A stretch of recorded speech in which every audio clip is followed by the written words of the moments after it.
Good morning. आप सभी को मेरे चैनल में फिर से स्वागत है। तो दोस्तों आज हम लोग स्टार्ट करेंगे ईवीएस का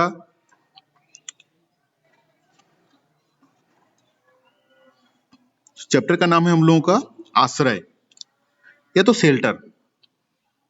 दोस्तों क्लास स्टार्ट करने से पहले मैं एक रिक्वेस्ट सभी को करना चाहता हूं कि ये जो टाइम चल रहा है ये सिर्फ आपका और मेरा दुख भरी टाइम नहीं है, ये पूरा वर्ल्ड का दुख भरी टाइम है। और इस महामारी से बचने के लिए हम सभी को एक ही उपाय है जो कि लॉकडाउन का रूल रेगुलेशन हम लोगों को मान के चलना पड़ेगा। उसी से आप और हम पूरा दुनिया हम लोग सेफ हो सकते हैं। तो इस जो टाइम हम लोगों को मिल रहा है लॉकडाउन वाला, ये सारे स्टूडेंट को इस टाइम का यूटिलाइजेशन करना चाहिए। इसको एज ए अपॉर्चुनिटी हम लोगों को देखना चाहिए।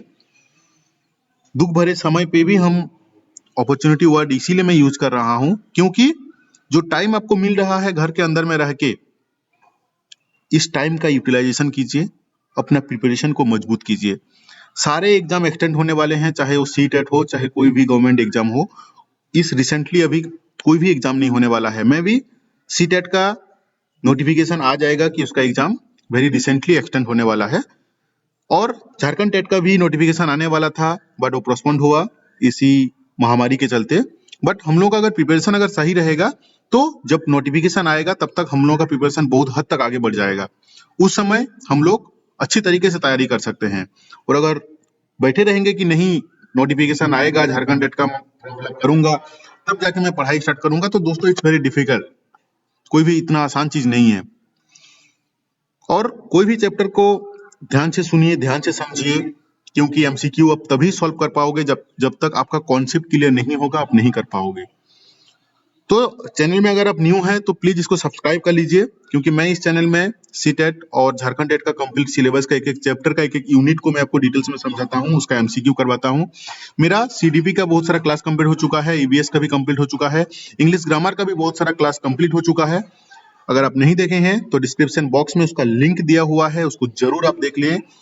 क्योंकि कोई भी स्टेट टेट हो चाहे सी टेट हो, हर एक एग्जाम में मेरा क्लास आपके लिए हेल्पफुल रहेगा। तो चलिए आज हम लोग स्टार्ट करते हैं शेल्टर। शेल्टर मतलब होता है आश्रय, जहां पे हम लोग रहते हैं। जहां पे हम लोग रहते हैं, चाहे इंसान हो चाहे जानवर हो, चाहे पेड़ हो चाहे पौधा हो, कोई भी जहां पे अपना जिंदगी गुजार रहा है उसको हम लोग उसका आश्रय बोलते हैं। प्रत्येक जीव का अस्तित्व के लिए आश्रय बहुत ही महत्वपूर्ण है। बिना आश्रय का आदमी नहीं रह सकता है। चाहे वो जीव हो चाहे जंतु हो, उसके लिए निवास स्थान होना जरूरी है।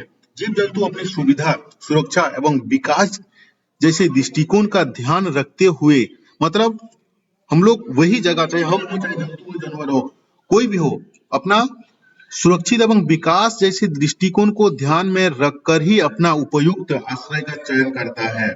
आश्रय एवं आवास का, चाहे वो जीव हो चाहे वो जंतु हो, अपना सुरक्षित देखेगा, अपना विकास का सारे दृष्टिकोण, मतलब उसका सर्वांगीण विकास का व्यवस्था है कि नहीं वहां पे, इसको ध्यान में रखते हुए अपना आश्रय को चयन करता है। तो इसका परिभाषा क्या लिया जा सकता है? किसी जीव का वह परिवेश जिसमें वह रहता है उसका आवास कहलाता है। कोई भी जीव जो जहां पे रहता है उसको हम लोग उसका आवास कहते हैं। अपने भोजन, वायु व अन्य आवश्यकताओं के लिए जीव अपना आवास पर निर्भर करता है। आदमी वहीं पर रहता है कि उसको अपना डेली लाइफ गुजारने के लिए जो भी चीज चाहिए उसको सारा चीज अवेलेबल रहे। आवास का अर्थ होता है आपका वास स्थान, हम लोग जहाँ पे रहते हैं, एक ही निवास, एक ही घर के अंदर में उसको सारा चीज वहां पे अवेलेबल रहे, उसको हम लोग आवास बोल रहे हैं, जहाँ पे आश्रय लेता है वो। अभी दोस्तों आता है कि आवास का प्रकार कितना टाइप का हो सकता है। शेल्टर शेल्टर आपका दो टाइप का, इन जनरली दो टाइप का होता है। एक होता है आपका स्थलीय आवास और एक होता है जलीय आवास, क्योंकि वायु में आदमी रह नहीं सकता है। तो एक हो गया स्थल और एक हो गया जलीय। अब जलीय आवास में भी और स्थलीय आवास, इसको भी डिवाइड किया गया है। स्थलीय आवास के अंदर में क्या आ रहा है, एक होता है आपका मरुस्थल जहां पे मरुभूमि होता है, एक होता है पर्वतीय जहां पे पर्वत एरिया होता है। पर्वत एरिया में चाहे जीव हो, जंतु हो, इंसान हो, कैसे रहता है, सारा चीज हम लोग डिटेल्स में जानेंगे। एक होता है घास स्थल, जिसको हम लोग जंगल बोलते हैं। अब ये हो गया स्थल का। अभी हम लोग आते हैं जलीय। जल वाला में क्या होता है कि समुंदर में भी आदमी, मतलब जो कीड़े मकोड़े, जिसका जो रह सकता है, मतलब जो प्राकृतिक ही बनाया हुआ है उसको, कि उसको पानी में ही रहना है, पानी में ही सारा चीज अवेलेबल रहता है। तो पानी में क्या कौन कौन रह सकता है? ये तो एक, या तो समुंदर हो सकता है, या तो तालाब हो सकता है, या तो झील हो सकता है। तो इस स्थान में क्या क्या हुआ? मरुस्थल हुआ, पर्वत हुआ और घास स्थल हुआ। इधर जल में क्या हुआ? समुंदर हुआ, तालाब हुआ, झील हुआ। हम लोग इसको डिटेल्स में हम लोग जानेंगे कि मरुस्थल में क्या होता है, पर्वतियों में क्या होता है, घास स्थल में क्या होता है, समुंदर में, तालाब और झील में। दोस्तों, अगर वीडियो को अच्छा लग रहा है तो प्लीज आप लाइक कीजिए, क्योंकि आपका लाइक ही मुझे मिलता है एनर्जी, लाइक से ही मुझे एनर्जी आता है। अभी हम लोग देखेंगे कि स्थलीय आवास का मतलब क्या होता है। स्थल मतलब जमीन पर पाए जाने वाले पौधे एवं जंतुओं के आवास को स्थलीय आवास कहते हैं। ठीक है ना? जैसे वन, घास, मैदान, मरुस्थल, तटीय एवं पर्वतीय क्षेत्र, ये सारी चीज हम लोग का स्थलीय आवास के अंदर में आ जा रहे हैं। चाहे वो मरुस्थल हो, मरुभूमि हो, तटीय स्थान हो, पर्वतीय क्षेत्र हो, चाहे घास स्थल हो, सारा चीज हम लोगों का स्थलीय आवास के अंदर में आता है। और जलीय आवास किसे बोलते हैं? जलाशय, झील, दलदल, नदी, समुंदर, जहां पौधे एवं जंतु जल में रहते हैं, वैसे जीवों के आवास जलीय आवास कहते हैं। जलीय आवास में क्या होता है? जलाशय हो सकता है, दलदल हो सकता है, झील हो सकता है, नदी हो सकता है, समुंदर हो सकता है, जहां पे पौधे और जीव जंतु रह सकते हैं, उसको हम लोग जलीय आवास कहते हैं। दोस्तों, इसमें एक तो आता है, एक तो आपका जैविक घटक और एक आता है अजैविक घटक, जो मैं नीचे में इसका डिटेल्स विस्तृत रूप से आपको मैं डिस्कस करूंगा। किसी भी आवास स्थलीय, चाहे वो जलीय में पाए जाने वाले सभी जीव जंतु एवं पौधे, इसके जैविक घटक, मतलब क्या हुआ कि जितना भी जीव जंतु चाहे पौधे, ये सारे हो गए जैविक घटक। और चट्टान, मिट्टी, वायु, जल आदि सारे वस्तु जो हो गए, हम ये हो गया हम लोग का अजैविक घटक। मैं नीचे में इसका विस्तृत रूप से बात करूंगा जैविक और अजैविक घटक का। अभी आते हैं हम लोग स्थलीय आवास का जो प्रकार है। एक हो गया स्थलीय आवास, एक हो गया आपका जलीय आवास। स्थलीय आवास में क्या हुआ? मरुस्थल, इसके बारे में हम लोग जानते हैं। मरुस्थल क्या है? मरुस्थल में जल बहुत कम मात्रा में उपलब्ध रहता है, जिसको हम लोग मरुभूमि बोलते हैं। दोस्तों, मरुभूमि में पानी बहुत ही कम मिलता है। जैसे राजस्थान हो गया, कोई भी जो एरिया में आपका मरुभूमि है, मरुभूमि एरिया में पानी बहुत ही कम रहता है। मरुस्थल दिन में बहुत गर्म होता है, क्योंकि पानी नहीं रहता है, सिर्फ बालू रहता है, इसीलिए सूरज के किरण से बालू गर्म हो जाता है तथा रात में ठंडा हो जाता है। वही बालू रात में क्या होता है? ठंडा हो जाता है। मरुस्थल में रहने वाले जीव जंतु दिन में भूमि के अंदर रहते हैं एवं शोषण के लिए आसपास के वायु का उपयोग करते हैं। ठीक है? मोस्टली जो भी जीव जंतु कीड़े मकोड़े रहते हैं, सारे बालू के अंदर में रहते हैं और वहीं से ही उनका शोषण का अरेंजमेंट रहता है, आसपास से मिल जाता है। मरुस्थल के जीव जैसे क्या हुआ? मरुस्थल में क्या क्या रहता है? जैसे ऊंट हो गया, ये हो गया जीव है वहां का। के पैर सामान्यतः लंबे होते हैं। ऊंट के, आप भी देखे होंगे कि ऊंट के जो पैर होता है वो लंबे होता है, जिसे वह अपने शरीर के रेत की गर्मी से दूर रहता है। उसका पैर इसीलिए भगवान दिया हुआ है लंबा, क्योंकि बालू का जो गर्मी होता है बड़ी खतरनाक होता है। अगर आप कभी गए हैं मरुस्थल तो आप जानते होंगे। और उसका पैर इसीलिए लंबा है कि उसको शरीर तक रेत का जो बालू का जो गर्मी है वो ना पहुंच पाए। उसमें मूत्र उत्सर्जन की कमी बहुत ही कम होता है। मूत्र उत्सर्जन जो है वो बहुत कम करता है, क्योंकि पानी ज्यादा मिलता नहीं है, इसीलिए मूत्र उत्सर्जन भी कम ही रहता है। भगवान उन लोगों को ऐसे ही जन्म जब देते हैं वैसे ही बनाते के भेजते हैं यहाँ पे। और मल जो होता है वो शुष्क रहता है, उन्हें पसीना भी नहीं आता है, क्योंकि शरीर से जल का स्राव बहुत कम होता है। उन लोगों का पसीना भी कम आता है, क्योंकि पानी जहाँ पे कम मिलेगा वहां पे पसीना भी कहाँ से आ पाएगा। इसीलिए मरुस्थल का जीव जल के बिना भी अनेक दिन तक जीवित रह सकते हैं। ये क्या हुआ कि मरुस्थल का जो जीव होते हैं वो बिना पानी का बहुत दिन तक जीवित रह सकते हैं। मरुस्थलीय पौधे भी मरुस्थलीय जीवों की तरह ही जल के बहुत ही कम मात्रा में उत्सर्जित करते हैं। मतलब वहाँ का जैसे जीव जंतु लोग भी जो पानी का कम यूटिलाइजेशन करते हैं, कम यूज करते हैं, उनको भगवान ऐसे ही बनाए ही हैं। तो उसी टाइप का मरुस्थल का जो पैदे मतलब जो पौधे होते हैं वो भी पानी का कम यूज करते हैं। इस पौधे में पत्तियां बहुत छोटे होते हैं। इस मरुस्थल में जो पौधे होते हैं, पेड़ पौधे होते हैं, वे उनका जो पत्तियां होता है वो बहुत छोटे होते हैं या अनुपस्थित रहती है। मतलब कोई कोई पेड़ होते हैं जिसमें होता भी नहीं है। कुछ पौधे में पत्तियां कांटों की तरह होता है। कुछ पौधों की जो जो पत्ते होते हैं ना वो कांटों की तरह होते हैं। इनसे पत्तियों से जल की बहुत कम मात्रा में उत्सर्जित होता है। क्योंकि जल का कमी है इसीलिए वो पेड़ जो है वो जल का बहुत कम मात्रा में उत्सर्जित करते हैं। इन पौधों का तना मोटी होती है, मोम की परत से ढके रहते हैं। इनका जो तना है वो मोम की परत से ढके रहते हैं, जिससे पौधों को जल संरक्षण में सहायता मिलता है। जल संरक्षण में उनका सहायता मिलता है क्योंकि वो मोटे होते हैं और मोम के परत से ढके रहते हैं। इसका एग्जाम्पल क्या है? नागफनी, बहुत इंपॉर्टेंट क्वेश्चन है। और कैक्टस, ये दोनों पेड़ का नाम याद रखिएगा, ये मरुस्थलीय पौधे का नाम है। ठीक है, इंपॉर्टेंट क्वेश्चन में क्या आ सकता है? यही दो पौधे का नाम याद रखिएगा, यही क्वेश्चन में आ सकता है। अब हम लोग आते हैं पर्वतीय स्थल।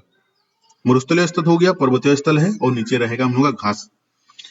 ये आवास क्षेत्र सामान्य तो बहुत ठंडे होते हैं। पर्वतीय जो एरिया होता है ना वो बहुत ठंडा रहता है। जैसे मरुस्थलीय में बहुत गर्मी रहता है, लेकिन यहाँ पे ठंडा रहता है, बहुत ठंडा होता है और इसमें तेज हवाएं चलती है, तेज हवा चलती है। कुछ पर्वतीय क्षेत्र में हिमपात भी होता है। कुछ पर्वतीय क्षेत्र रहता है जहाँ पे बर्फ गिरता है। पर्वतीय आवास के वृक्ष शंखवाकार होते हैं तथा इसके शाखाएं शाखाएं तिरछी होती है। इसको ध्यान रखिएगा। इसमें से कुछ वृक्ष की पत्ते सुई के आकार के होती है। सुई के आकार में कुछ वृक्ष का जो पत्ते होते हैं वो सुई के आकार के होते हैं।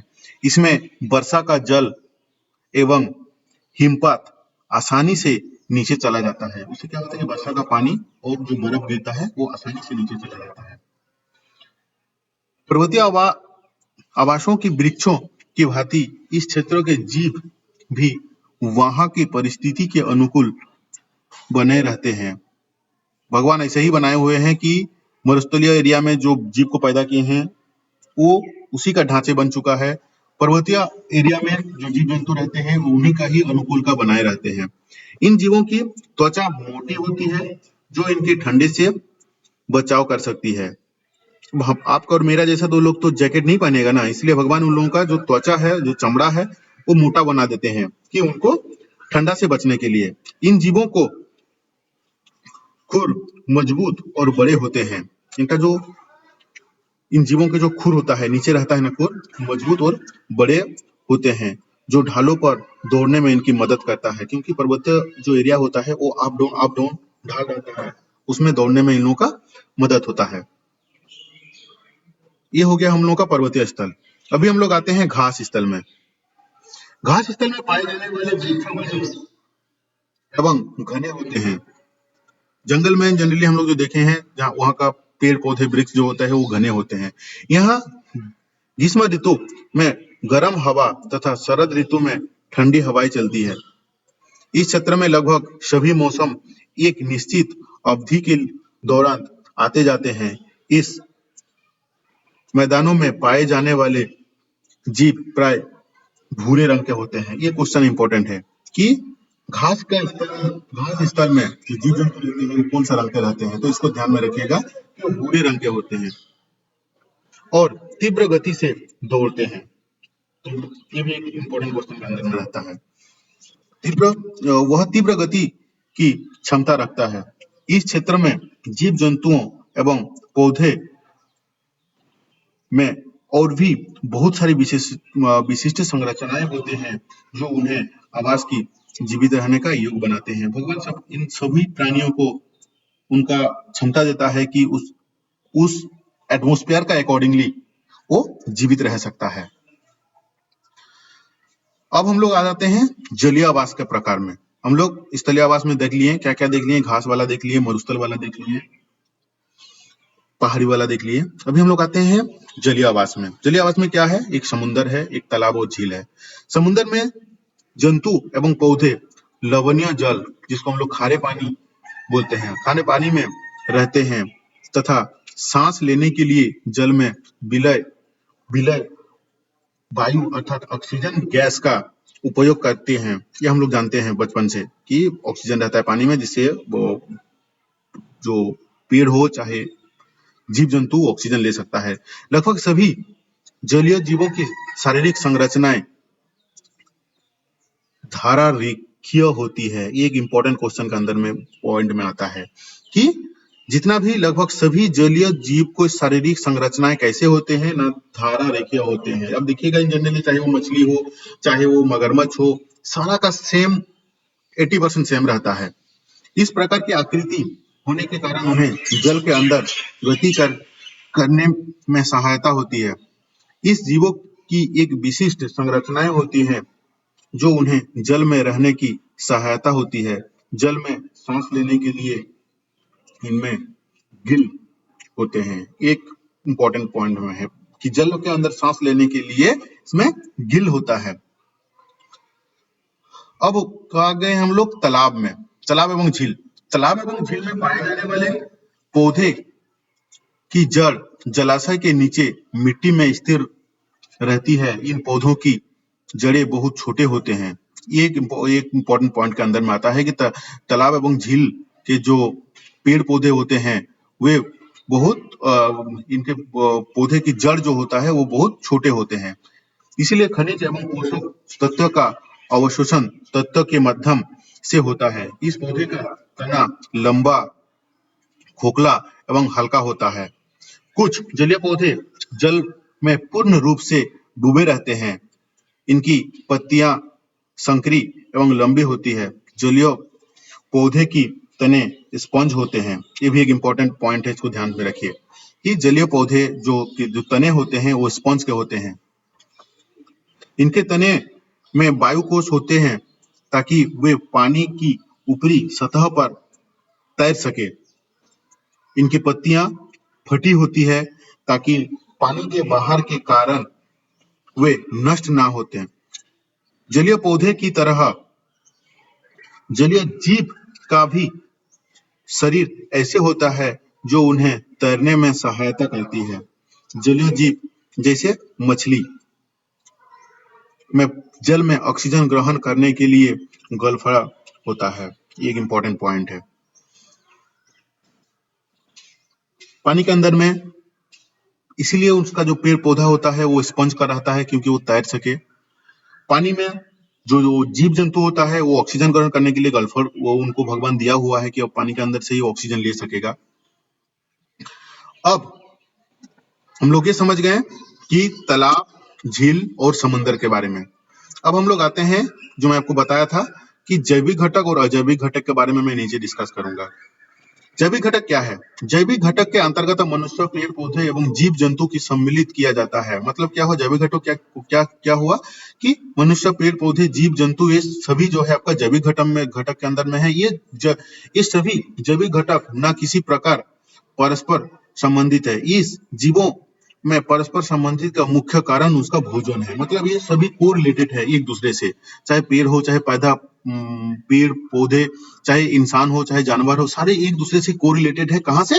ना भोजन के लिए, भोजन प्राप्त करने के लिए वो लोग कोरिलेटेड है। मतलब जैविक घटक को हम लोग तीनों भाग में डिवाइड किए हैं।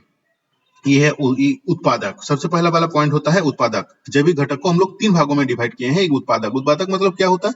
उत्पादक वही होता है जो खुद का खाना खुद बनाता है, जो प्रकाश संश्लेषण के द्वारा स्वयं का भोजन जो है खुद बनाता है। इसको हम लोग प्राथमिक उत्पादक के स्रोत में ही लेते हैं। जो खुद का खाना खुद बनाता है उसको हम लोग उत्पादक बोलते हैं। उसको हम लोग प्राथमिक उत्पादक भी बोलते हैं। ठीक है, मतलब जैसे क्या हो गया, जनरली सभी स्थलीय पौधे के साथ साथ जलोद उद्भिद, शैवाल एवं सूक्ष्मदर्शनी पौधे, यही सब जो है आपका उत्पादक के अंदर में आता है। जो खुद का खाना खुद बनाते हैं उसको हम लोग उत्पादक बोलते हैं। अभी उपभोक्ता किसको बोलते हैं? हम लोगों को। जितना जीव जंतु होता है हम लोग खुद का खाना खुद नहीं बना पाते हैं, हम लोग को डिपेंड करना पड़ता है आपका प्राथमिक उत्सव के ऊपर में। प्राथमिक उत्सव जैसे हम लोग जो खाना खाते हैं, अगर चावल बना रहे हैं तो पैदा चावल को तो हम लोग नहीं बनाए ना, हम लोग चावल के द्वारा हम लोग खाना बना रहे हैं। तो इसलिए उपभोक्ता जो हो गया वो प्राथमिक के ऊपर में डिपेंड करता है। उपभोक्ता को हम लोग 3 भाग में डिवाइड किए हैं, एक हो गया शाकाहारी, एक हो गया मांसाहारी, एक हो गया सर्वाहारी। जो इंसान होता है, चाहे जीव जंतु जो भी है, उसमें से 3 जीव जंतु हो चाहे इंसान हो, खुद का खाना खुद नहीं बना पाता है, सारे को डिपेंड रहना पड़ता है दूसरे के ऊपर में। अगर हम लोग चावल बना रहे हैं, सब्जी बना रहे हैं, जो भी बना रहे हैं, सब्जी तो हम खुद नहीं बनाए ना, सब्जी पेड़ से लेके आके हम खुद खाना बनाए, तो सब्जी का जो पेड़ था वो उसको बनाया है। तो उपभोक्ता को हम लोग 3 भागों में डिवाइड कर रहे हैं, एक हो गया शाकाहारी, दूसरा हो गया मांसाहारी, तीसरा हो गया सर्वाहारी। अब आता है अपघटक। अपघटक क्या है? जो प्राथमिक और उपभोक्ता दोनों के ऊपर में डिपेंड आता है, उसको हम लोग बोलते हैं अपघटक। मतलब अब देखे होंगे बहुत सारा कीड़े मटोरे जो बैक्टीरिया होता है ना, वो या तो कोई भी पेड़ अगर पच जाता है, सड़ जाता है, उसमें बैक्टीरिया हो जाता है, या तो अगर कोई भी जीव जंतु अगर मर के सड़ जाता है, उसमें कीड़ा मकोड़ा हो जाता है, तो उसको हम लोग अपघटक बोलते हैं, क्योंकि वो प्राथमिक मतलब पेड़ पौधे अगर वो भी मर जाता है, सड़ जाता है, तो उसमें भी कीड़ा हो जाता है। या तो अगर जीव जंतु अगर ये भी मर जाता है, सड़ जाता है, तो उसमें बैक्टीरिया पैदा हो जाता है, कीड़े मकोड़े हो जाते हैं, कवक हो जाते हैं, मृत शरीर को अपघटित कर अपना भोजन को प्राप्त करते हैं, इसको हम लोग अपघटक बोलते हैं। अब जैविक हम लोग समझ गए, अब हम लोग आ गए अजैविक घटक। अजैविक घटक 3 टाइप का होता है, एक हो गया कार्बनिक तत्व, और दूसरा हो गया अकार्बनिक तत्व, और तीसरा हो गया आपका जलवायु। अकार्बनिक तत्व में क्या आता है? ऑक्सीजन आता है, कार्बन डाइऑक्साइड आता है, नाइट्रोजन आता है, हाइड्रोजन आता है, खनिज लवण इत्यादि आता है। कार्बनिक पदार्थ में क्या हो गया? प्रोटीन, कार्बोहाइड्रेट इत्यादि। और जलवायु में क्या आ गया? जलवायु में आ गया जल, प्रकाश, तापमात्रा, सूर्य इत्यादि। तो दोस्तों, अगर वीडियो आपको अच्छा लगा तो जरूर लाइक कीजिए और आपका फ्रेंड के साथ इसको शेयर कीजिए कि ज्यादा से ज्यादा आपका फ्रेंड भी इसका बेनिफिट ले सके।